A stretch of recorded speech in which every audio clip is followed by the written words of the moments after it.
ہمارے دادا پیر رحمۃ اللہ علیہ کو مفتی کفایت اللہ صاحب جامعہ امینیہ کے اندر پڑھایا کرتے تھے، بہت بڑے عالم تھے، شیخ الاسلام کا لقب پایا، عرب کے اندر اللہ رب العزت نے آپ کا بڑا فیض پھیلایا، بڑے بڑے عربی شیوخ آپ سے منسلک ہوئے، عراق، یمن، سعودی عرب کے اندر بھی۔ پھر حکومت کے جب آپ وصال فرمایا، پھر حکومت کی طرف سے یہ آرڈر ہوا کہ آپ کو سیدنا عثمان غنی رضی اللہ تعالیٰ قدموں میں دفنایا جائے۔ اللہ کی شان، الحمدللہ آج تک قبر محفوظ ہے آپ۔ پھر اللہ نے یہ مقام پر علم بہت بڑا، علم بہت تھا، عروج تھا، لیکن بیٹھے سوچا کرتے تھے کہ علم تو ہے لیکن علم کی نورانیت نہیں ہے۔ یہ کیا بات ہے؟ ایک علم ہے، نبوت ہے، یہ بھی خاصہ ہے۔ اگر علم ہی نہ ہو تو پھر جہالت ہے، جہالت ہو تو اندھیرا ہے، تو رستہ کیسے پائے گا؟ علم بھی ضروری ہے، لیکن میرا علم بھی اللہ تعالیٰ پسند نہیں فرماتا۔ ایک علم نبوت ہے اور ایک نور نبوت ہے، یہ دونوں چیزیں چلے گی تو انشاءاللہ اڑتا ہوا اللہ کی بارگاہ میں پہنچ جائے۔ ہاں، اب علم نبوت بڑا زور ہے، لیکن علم نبوت والا کام یہ کمزور پڑ گیا۔ جہاں اللہ اللہ تھی وہاں جناب بیانہ شروع ہو۔ تو خیر مجھے یاد کروا دینا پیر علی احمد صاحب رحمۃ اللہ علیہ، حضرت رحمہ اللہ پریشان رہتے تھے کہ علم تو اللہ رب العزت نے بڑا عطا فرمایا، لیکن علم کا نور حاصل کرنا چاہیے، وہ چاشنی یہ نہیں ہے۔ پھر مشورہ کر کے ہمارے احمد پور شرقیہ کے تھے خواجہ محمد سعید صاحب رحمۃ اللہ علیہ، ان سے مشورہ کر کے وہاں سے مسکین پور شریف آئے، پھر یہ فیض حاصل کیا، نور نبوت حاصل کیا، پھر حکم سے جناب سعودی عرب چلے گئے، اللہ نے پوری دنیا کو منور کر دیا، پوری دنیا کو منور کر دیا۔ اللہ اکبر۔ مولانا محمد سالم قاسمی صاحب رحمہ اللہ فرمانے لگے کہ علم و علوم و معارف کے ذرائع تو بہت پھیل چکے ہیں، لیکن ہمارے علم کے اندر وہ جان نہیں، ہمارے عمل کے اندر وہ جان نہیں۔ اس کی وجہ آپ نے بیان فرمائی کہ صحبت صالحین نہ رہی، علم کے ساتھ صحبت صالحین ضروری تھی، علم رہ گیا، صحبت صالحین ہمارے ہاتھ سے چھوٹ گئی، ہمارے اندر سے علم کی نورانیت نکل گئی۔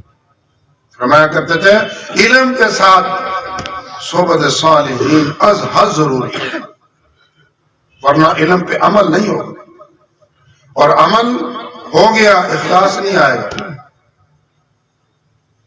یہ بڑا نازک مسئلہ ہے۔ خیر میں عرض کر رہا تھا کہ حضرت پیر علی احمد صاحب رحمۃ اللہ علیہ فجر کی نماز کے بعد ختم خواجگان پڑھا اور گھنٹہ ڈیڑھ گھنٹہ تک مراقبہ کرواتے، اجتماع سالانہ اجتماع ہوتا تھا، مخلوق بھی بہت ہوتی تھی، مسلسل، اور تسبیح کو چلاتے رہتے تھے۔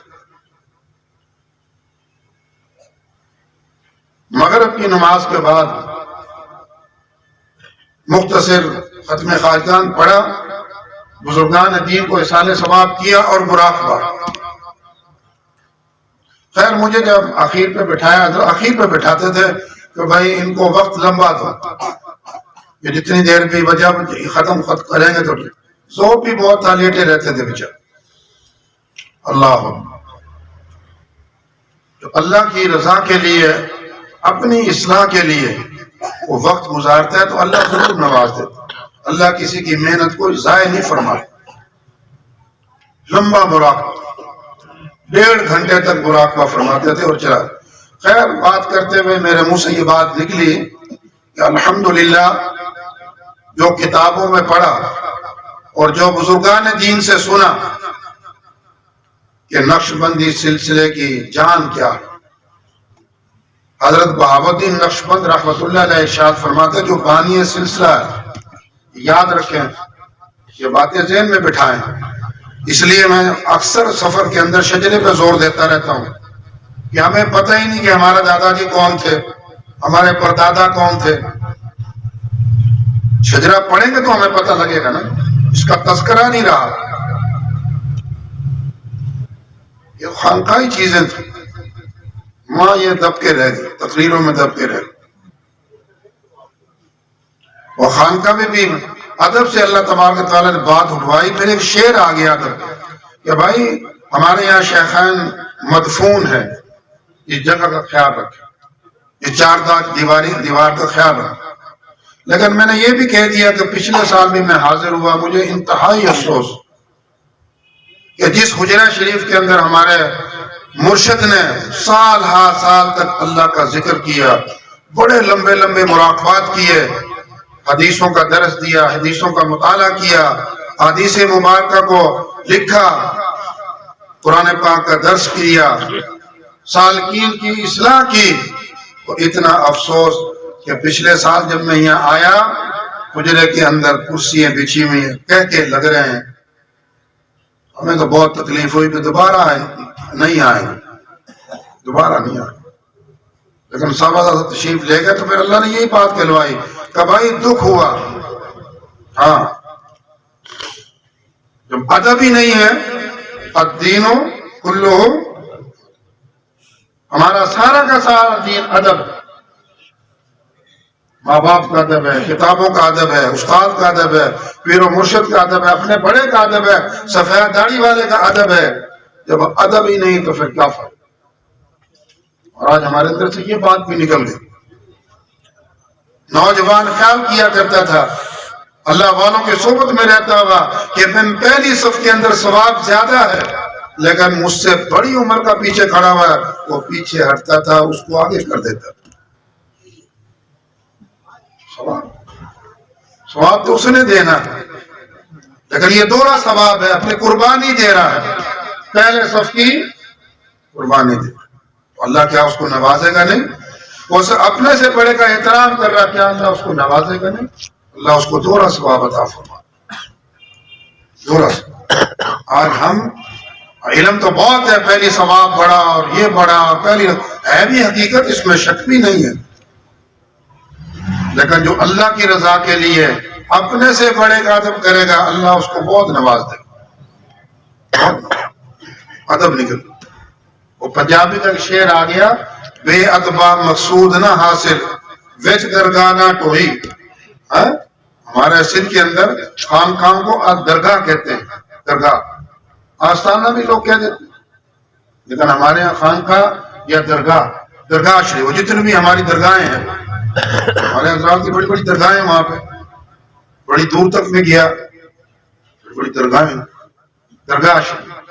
تو بے ادبا مقصود نہ حاصل، کہ بے ادب آدمی مقصود کو کبھی بھی حاصل نہیں کر سکے گا، چاہے وہ دن رات پڑا رہے درگاہ پہ. بے ادبا مقصود نہ حاصل، وچ درگاہ نہ ٹوئی. پڑا رہے 100 سال پڑا رہے، تے منزل مقصود نہ پہنچے، باج ادب دے کوئی. اگر منزل پہ پہنچنا چاہتے ہو تو پھر ادب، ادب، ورنہ کچھ. الدین کلہ ادب، ہمارا سارا کا سارا دین ادب ہے. یہ بھی ہمارے اندر سے نکل گیا. ماں باپ، بیوی کا ادب ہے، ماں باپ کا گیا، بیوی کا ادب بڑا، ماں باپ کا ادب گیا، اللہ استاد کا گیا، کتابوں کا بھی گیا. یہ علم جس سے حاصل کرتے ہیں ان کا ادب بھی گیا. اس لیے اس علم پر عمل کی توفیق نہیں ہو رہی، اس علم کے اندر نورانیت نہیں آ رہی، ادب گیا. پیچھے دیکھا نا، یہ وہی ہے، وہ بڑے استاد ہیں، ہمارا دین کا زیادہ مطالعہ رکھا انہوں نے.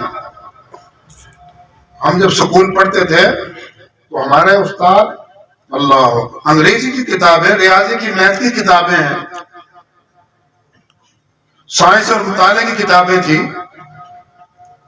لیکن اس کا ادب بھی سکھاتے ہیں. ادب سے اس سے علم حاصل ہو، چاہے عصری تعلیم کیوں نہ ہو. آج ہماری مذہبی تعلیم کا ہمیں پتہ ہے کہ جو کچھ ہو رہا ہے ختم. حتیٰ کہ ہمارے کبیر والے کے شیخ الحدیث مولانا مفتی عبد القادر صاحب رحمہ اللہ فرمایا کرتے تھے جس اللہ پھٹی رکھتے ہیں نا، کتاب رکھتے ہو، بخاری شریف ہو، مشکات شریف ہو، جو بھی ہے، حتیٰ کہ گرامر کی ارشاد و صرف کیوں نہ ہو، آپ فرمایا کرتے تھے قرآن پاک تو عظمت والی کتاب، جس پھٹی پہ آپ نے یہ کتابیں رکھی ہیں احتیاط کرو اس پھٹی کو پاؤں نہ لگنے پائے، کچھ حاصل نہیں کر سکو۔ آج کیا ہے، وطن نکل گیا، اور ان ظالموں نے کیا سے ترتیب بنائی ہے، ہمارے سارے بستے جو ہیں وہ ہماری کمر کے پیچھے ہے کہ نہیں ایسا، سارا ادب سے ہمیں نکالا ہے۔ اب دیکھ لو کیا ہے، یہ کیا ہو رہا ہے، یہ عصری تعلیم بھی ہاتھ نہیں آ رہی، یہ دین تو آئے گا نہیں، دین تو نہیں آئے گا جب تک ادھر۔ اس کی وجہ یہی ہے کہ دل صالح ہونا چاہیے۔ پہلے حضرات بزرگان دین کو بلا کر بیان کیا کرتے تھے، ذکر اذکار کی مجلسیں لگتی تھی، ختم خواجگان پڑھا تھا۔ ہمارے حضرت شیخ الحدیث مولانا زکریا رحمہ اللہ جہاں کوئی ذکر کی مجلس قائم کرتا تھا، آپ ہر صورت وہاں پہنچنے کی کوشش کرتے تھے، اللہ کے ذکر کی مجلس، اور جہاں نہیں ہے وہ تلقین کرتے تھے، تنبیہ کرتے تھے کہ اللہ کے ذکر کی مدارس کے اندر مجالس ذکر اللہ جاری کریں۔ حتیٰ کہ مفتی محمد شفیع صاحب رحمہ اللہ کو بھی آپ نے لکھ دیا کہ مفتی صاحب اپنے دارالعلوم کے اندر ختم خواجگان پڑھو، مجلس ذکر اللہ جاری کرو، ورنہ میرا علم آ جائے گا، اس کا فائدہ کچھ نہیں ہوگا، علم نافع نہیں آتا۔ خیر میں عرض کر رہا تھا، وہاں ہمارے سلسلے کے بانی کون ہے؟ حضرت بہاء الدین نقشبند رحمہ اللہ۔ آپ نے اللہ سے دعا فرمائی، پتہ نہیں اللہ میاں ایسی باتیں کیوں کہلوا رہا ہے، میں سوچا تو کچھ اور تھا، باتیں کچھ اور ہو رہی، لیکن ٹھیک ہے، جو جس کی طلب ہوتی ہے اللہ اس طرح سے القاء فرما دیتے ہیں۔ نہ میں سوچ کے ابھی کیا کہنا، جو سوچا تھا وہ بھی کیا، لیکن اللہ جو چاہتا ہے وہ کہلواتا ہے نا بندے سے، اور یہ طلب پہ ہوتی ہے، جتنی کو طلب لے کے آتا ہے، جس مقصد کے لیے آتا ہے، اللہ وہی چیزیں کہلوانا شروع کر دیتا ہے۔ مالک جو حضرت بہاء الدین نقشبند رحمۃ اللہ علیہ نے دعا فرمائی، باری تعالیٰ ایسا طریقہ ذکر کا القاء فرما، حدیث میں تو ہے، مجالس ذکر اللہ کا تذکرہ بھی ہے، انفرادی اجتماعی طور پہ کیسے کریں، یہ دو جگہ پہ یہ بھی ہے، علی سے بھی ہے، لیکن اتنی تفصیل سے نہیں ہے۔ تو دعا کی باری تعالیٰ ایسا سلسلہ، ایسا طریقہ القاء فرما جس پر علماء اور عوام الناس متفق ہو جائے، اختلاف نہ۔ اللہ نے قلبی ذکر القاء فرمایا، یہ مراقبہ کرو۔ پھر آپ نے فرمایا، حضرت بہاء الدین نقشبند رحمہ اللہ نے فرمایا کہ میرے سلسلے کی جان مراقبہ ہے۔ ہم نے اپنے شیخ کو دیکھا، مغرب کے بعد اتنا لمبا مراقبہ فرماتے تھے، اتنا جھک جاتے تھے کہ سجدے کی حالت ہو جاتی، دائیں بائیں کا بھی خیال نہیں رہتا تھا۔ آج ہمارے اندر سے وہ بھی گیا، بیان رہ گئے۔ سچی بات ہے، میں تو مسکین پور شریف میں بھی میں نے عرض کیا، تکلیف کی وجہ سے بیان کیا، اور پھر یہ کہ اپنا سبق یاد کریں۔ بات کرنے کے بعد اسٹیج سیکرٹری نے کہا کہ حضرت مراقبہ فرما دیں۔ اللہ، میں نے کہا کیا مراقبہ فرما دیں، یہاں تو سب کچھ ہی گیا، سب کچھ۔ وہ پیر قریشی رحمت اللہ علیہ ساری رات مراقبہ کرتے تھے، ساری رات تسبیح کرتی تھی، آج تو تسبیح بھی نہ رہی ہے۔ خیر اللہ کی توفیق سے پھر مراقبہ کیا، وہاں تسبیح چلا دی۔ اتنے لوگ ملے کہ یہ کدھر سے آ گئے، جنہوں نے شیخ قریشی کی یاد تازہ کر۔ طلب ہے لیکن سلسلے کو گڑبڑ کر۔ اور حضرت پیر جی ہمارے مولانا علی صنصاری رحمۃ اللہ علیہ، سب سے پہلا اجتماع جو ہے یہ مولا والی مسجد میں ہوا، سب سے پہلا اجتماع۔ وہ نور الحسن بخاری تھے، شاہ صاحب بخاری، چلو شاہ صاحب اللہ تعالیٰ کی قبر پہ کروڑ آرام کا نازل فرمایا. مولوی عطا الرحمان کے والد ہیں, وہ اس وقت امام تھے, یہاں بڑے دبنگ آدمی تھے. ملکہ آزمالو تم بھی اتنے دبنگ نہیں ہوں گے, جرأت کے ساتھ بات کرتے تھے. بڑا دیکھا پہلا اجتماع اس مسجد میں ہوا. ہمارے شیخ رحمہ اللہ مفتی تھے ماشاءاللہ, بڑے عالم تھے, پاکستان بننے کے پہلے کے مفتی تھے. لیکن جو بزرگوں سے چیز مل گئی آخری وقت تک اس کے اندر رد و بدل نہیں کیا, رد و بدل نہیں, اتنے پختہ تھے. اور ایک بار ہمارے ایک نے رد و بدل کر دیا, بڑے ناراض ہوئے کہ تم نے سارے انوارات ختم کر دیے. میں ہمارے بزرگوں سے جو ہمیں چیز ملی ہے اس کو ہم نے ایسے ہی رکھیں گے تو انوارات آئیں گے. اگر رد و بدل ہم نے کر دیا انوارات رک جائیں گے, اور وہ سارا سلسلہ ہی. لیکن افسوس ہے بہرحال خلافت عام ہے, لیکن ذکر اذکار کا, شجرہ کا, مراقبے کا کسی کو کوئی پتہ نہیں سبق کیا ہوتا. بہت لوگ ملے کہ پیر قریشی کی یاد تازہ کرا دی, کدھر سے آپ آ گئے, یہاں تو نہیں رہا تھا کچھ, یہاں کو تسبیح بہت تقریریں. بہرحال بڑوں کی جگہ پھر کیا کریں. خیر, حضرت بہاؤالدین نقشبند رحمہ اللہ فرماتے ہیں کہ میرے سلسلے کی جان مراقبہ ہے, اور مراقبہ دل کے اوپر اس طرح سے جم کر بیٹھو جس طرح سے مرغی انڈوں پہ جم کے بیٹھتی ہے.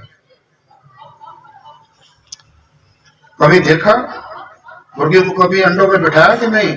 یار دیہات کے لوگوں بتاؤ تو صحیح, اب تو وہ دور بھی ختم ہوگا, بریلر جو آ گیا, بندے بھی بریلر کھائیں گے تو اس کی صفات تو آنی ہے نا, کون نکالتا ہے, کون انڈے رکھتا ہے نہیں.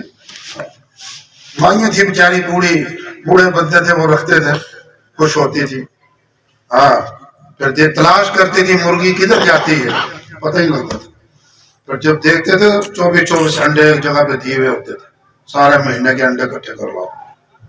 چپچپاتی جاتی تھی, انڈا دے آتی تھی. مالکوں کو پتہ نہیں ہوتا تھا. کیوں قاری عبدالرزاق, تجربہ ہے نا, ہمیں تو ہے بھائی, اللہ کی شان. تو مرغی جب انڈے پہ بیٹھتی تھی, اللہ جم کے بیٹھتی تھی, جم, اور وہ نیلی جم کے نہیں بیٹھتی تھی, وہ توجہ دیتی تھی, پوری توجہ رکھتی تھی پوری. اور جو انڈا پروں سے باہر ہو گیا اس کو چونچ سے پروں کے نیچے کر لیتی تھی.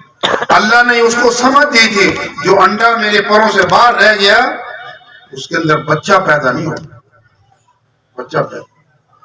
توجہ بھی دے رہی ہے, پوری توجہ, اور جسم کی ہیٹ بھی دے رہی, سٹیم بھی دے رہی. اس کو بھی پتا ہے کہ توجہ بھی دینی ہے اور پروں کی ہیٹ بھی دینی ہے, اور اس کی برکت سے انشاءاللہ 21 دن کے بعد بچہ اس کے اندر سے نکل آئے. تو حضرت بہاؤالدین نقشبند رحمہ اللہ فرمایا کرتے تھے کہ اس پہ اسی طرح سے بیٹھو جس طرح سے مرغی انڈوں پہ بیٹھتی. وہ اپنا کھانا پینا بھی بھول جاتی, جب انڈوں سے اٹھتی تھی اس کا جسم بھی کمزور ہو جاتا, بھوک لگتی تھی, پیاس لگتی تھی, جلدی گئی, تھوڑا بہت کھایا, پھر انڈوں پہ بیٹھ. یہ اللہ نے اس کو سمجھ دیا. تو حضرت بہاؤالدین نقشبند رحمہ اللہ فرماتے ہیں اپنے دل پر اسی طرح سے بیٹھو, توجہ دے کے بیٹھو. کہتے جی وساوس آتے ہیں, اللہ کے بندے ہمت کر, اللہ سے مانگ, تو انشاءاللہ وہ توجہ دے کے بیٹھتی ہے اور کھانا پینا بھی بھول جاتی ہے. تو اس کی پروں کی ہیٹ سے, توجہ سے اللہ تبارک و تعالیٰ کچھ وقت کے بعد مردے میں سے اللہ زندہ پیدا کر دیتا ہے. تو جب تو اس پہ محنت کرے گا تو کیا اس میں اللہ نہیں آئے گا؟ دل کے آئینے میں ہے تصویر یار, جب ذرا گردن جھکائی دیکھ لی. ہاں, دل کے آئینے میں ہے تصویر یار, اور جب گردن جھکائی, جب ذرا گردن جھکائی دیکھ لی. فرمایا مراقبہ کر, اس پہ زور دو, خیالات آجے پرواہ نہیں, پھر اس پہ زور دو کہ میرا دل اللہ اللہ کہہ رہا ہے, زبان سے نہیں. اسی طرح اس کو غذا دیتے رہے، انشاءاللہ ایک وقت آئے گا اس مجاہدے کی برکت سے اللہ رب العزت مہربانی فرما دیں گے، اور ایک وقت آئے گا دل